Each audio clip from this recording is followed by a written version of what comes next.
인도네시아에서 출발해 싱가포르로 향하다가 실종, 추락된 것으로 추정되고 있는 에어아시아 사고 소식부터 알아보도록 하겠습니다. 이 162명이 탔는데 이 가운데 3명이 한국인인 것으로 확인이 됐고요.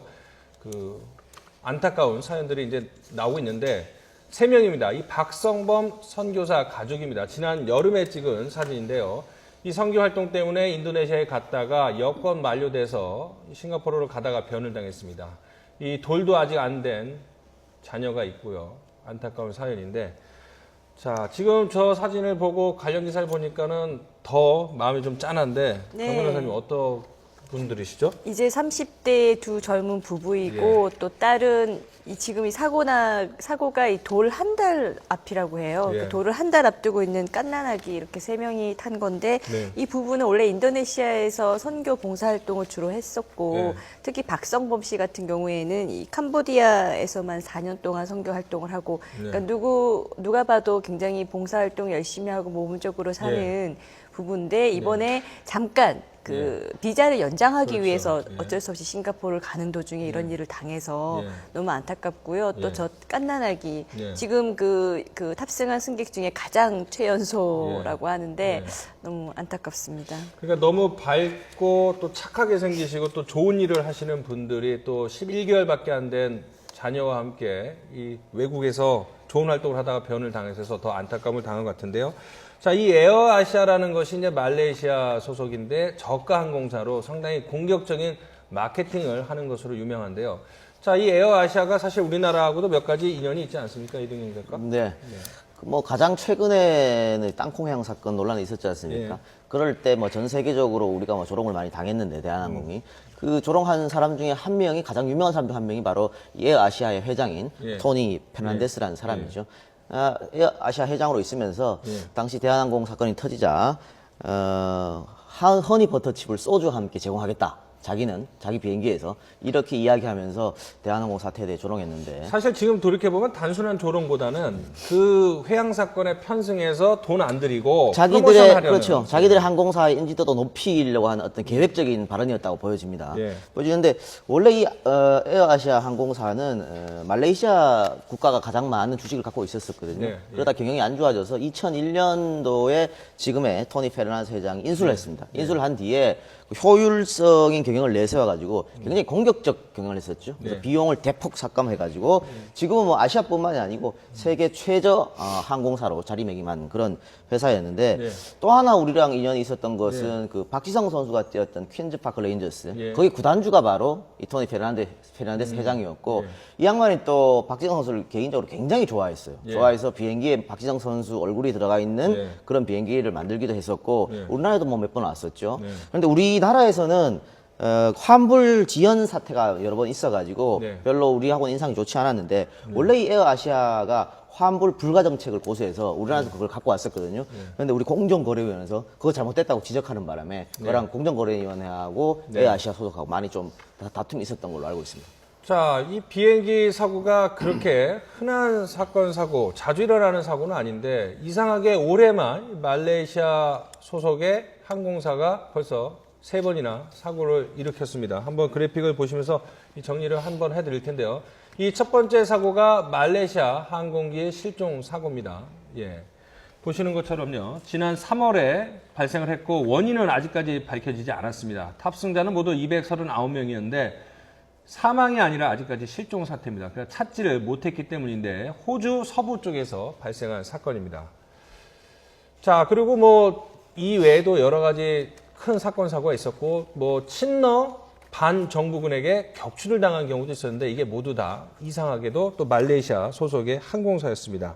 자, 어쨌든 이런 사건을 통해서 물론 여러 가지 뭐 공통점을 찾는 과정에 무리수를 두긴 힘들지만 이번 에어아시아 같은 경우에는 이제 저가 항공이다 보니까 거기에 대한 안전 이런 거에 대한 우려가 있는데 저가 항공을 무조건 안전하지 못하다고 봐야 되는지 어떻게 봐야 됩니까? 근데 아무래도 지금 뭐 지구촌이기 때문에 항공에 대한 소위 말해서 이용하려고 하는 사람이 상당히 많죠. 그러다 보니까 이제 인터넷에 나와 있는 제일 싼 값을 찾으려고 하는 이런 수요가 상당히 많이 있습니다. 그래서 그와 같은 수요의 한 틈을 이용을 해서 지금 새로운 공격적 마케팅을 하는 것 같은데 이와 같이 어쨌든 비용, 네. 네. 항공료를 운영하는 네. 이 같은 이제 그 비행사에 네. 상당한 앞으로의 어떤 조금 뭐 타격이 있지 않을까 예상이 드는데 아무래도 일반 뭐 국민들이나 이용객들이 네. 아무래도 안전을 더 우선시할 공산이 더 크기 때문에 네. 향후 여러 가지 그 마케팅에 있어서 또 다른 어떤 변화도 필요하고 네. 당분간은 이용객들의 어떤 그 빈도수가 상당히 좀 줄어들지 않을까 뭐 이런 네. 예상도 가능하다고 보입니다. 자, 근데 앞서 그 3월달 있었던 사고 같은 경우에는 저희가 이제 실종 처리를 했다고 말씀을 드렸는데 그 얘기는 사고의 원인도 미상이고 납치가 된 건지 추락한 건지 전혀 알 수 없는 그야말로 미스테리한 사건인데요. 그 사건에 대해서 좀 설명을 좀 해주시겠습니까? 네, 사실은 벌써 1년 가까이 지났는데 네. 아직도 뭐 원인도 모르고 잔해도 네. 발견되지 않았기 때문에 네. 이미 미스테리가 반 이상 된 게 아닌가 생각이 네. 되고요. 네. 당시에 이제 그 말레이시아 정부에서는 비행기 조종 경험이 있는 사람이 납치했을 것이다라는 네. 그 결과를 발표했습니다. 네. 근데 결국 이제 그 후에 이제 미국에서도 이제 그 기장이 오히려 네. 가장 유력한 범인이 아니겠느냐라는 그런 내용을 이제 발표를 했는데요. 네. 그 원인이 그 사고 발생 후에 기장집을 압수수색을 했더니 그 네. 집에서 이상하게 그 인도양 쪽에 있는 공항에 비상 착륙하는 그런 연습을 한 기록이 있었다고 합니다. 네. 그런 걸 보니까 오히려 중국으로 가던 비행기인데 갑자기 그 기장 스스로가 그 인도양 쪽으로 이게 그 비행기를 오히려 납치한 것이 아니냐 이런 그 관측이 지금 나오고 예상이 나오고 있는데요. 네. 하지만 또 다른 측면에서 본다면은 이렇게 치밀하게 계획을 짰다면은 뭐 상당히 긴 시간 준비를 했을 텐데 네. 오히려 그날 몇 시간 전에 갑자기 배정받아서 이제 비행에 나선 것을 볼 때는 네. 오히려 기장이 그 범인일 가능성이 없다라는 그런 의견도 있는데요. 네. 또 다시 한편에서 또 다른 반전이 있는데 당시에 그 기장이 그 아내와 불화가 굉장히 심해서 결국 그 일종의 그 자살 비행이라는 그런 좀 네. 그 예. 무섭고 비참한 것을 한 것이 아니냐 그런 예상도 나오고 있습니다만 네. 아직 밝혀진 바가 없기 때문에 수사가 진행돼서 좀 결과가 밝혀져야 되겠죠. 자, 두 번째 사고, 7월 달에 있었던 건 어떤 사고입니까? 네, 그 지난 여름이었어요. 그 네. 7월 17일이었는데 그 네. 네덜란드에서 출발을 이제 암스테르담에 출발을 해서 그 말레이시아 쿠알룸푸르로 향하는 네. 그 같은 이제 비행기였는데 말이죠. 역시 이제 말레이시아 비행기였는데 출발한 지 그 4시간이 그 지난 이후에 교신이 중단되었던 거죠. 네. 그래서 그 당시에 친러시아 군이 그렇죠. 이 예. 우크라이나 군 수송기로 오인을 해서 네. 격출한 것이 아니냐 하면 이와 같은 맞습니다. 이제 예. 예상이 많이 했고요. 네. 거의 사실로 뭐 굳어지는 것 같은데 네. 그래서 이제 그 당시에 그 298명이 전원 사망을 했던 네. 사실은 이제 끔찍한 사고였다고 할 수 있습니다. 자, 이제 세 번째가 어제 일어난 사건인데요. 저기 어제 이제 저희가 보도를 해드리고 오늘도 해드리고 있는데 보시면 아시겠지만은 오전 6시 17분 현지 시간으로 6시 17분 인도네시아에서 이제 두 번째로 큰 도시라고 하는 수라바야를 출발을 했습니다. 그래서 싱가포르로 가던 중에 이륙한 지 한 4, 50분 지나갔고 자바해에서 교신을 하다가 두절이 됐습니다.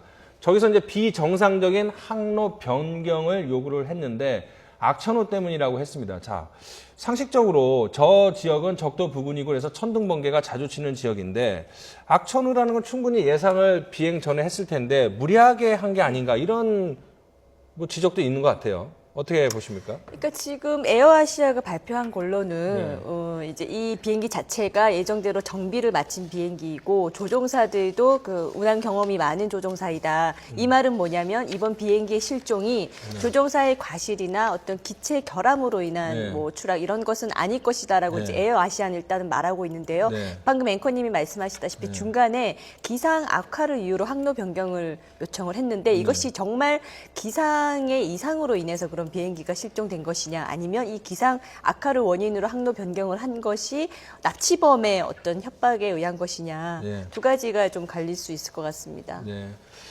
저희가 국제부 기자를 현지에 특파로 보냈는데 지금 아직은 뭐 준비를 안 되고 있습니다만 현지에서 들려오는 그 특파원 얘기로는 이 수색 작업이 벌어지고 있지만 사실상 바다 한가운데이기 때문에 쉽지 않은 수색 작업이 이어지고 있다 이런 상황입니다. 그래서 이 162명의 생사도 확인하기 어렵고 그 가운데 한국인 가족 이 3명의 탑승객의 상태 뭐 여러 가지가 지금 아무것도 확인된 게 없습니다.